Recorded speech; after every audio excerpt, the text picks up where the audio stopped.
ಮಹಾಭಾರತದಲ್ಲಿ ಬರುವಂತ ಕರ್ಣನ ಪಾತ್ರ ನಮ್ಮೆಲ್ಲರ ಬದುಕಿಗೆ ಬಹಳಷ್ಟು ಹೋಲಿಕೆ ಆಗುತ್ತ.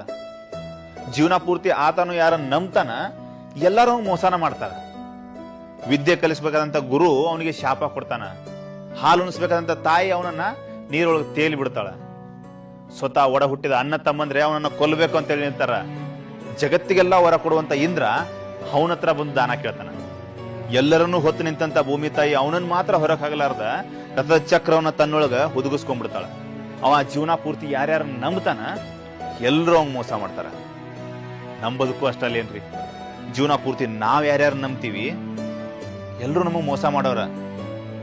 ಕರ್ಣನ ಬದುಕು ನಮಗ್ ಬಹಳ ಅಂದ್ರ ಬಹಳ ಹೋಲಿಕೆ ಆಗ್ತದೆ.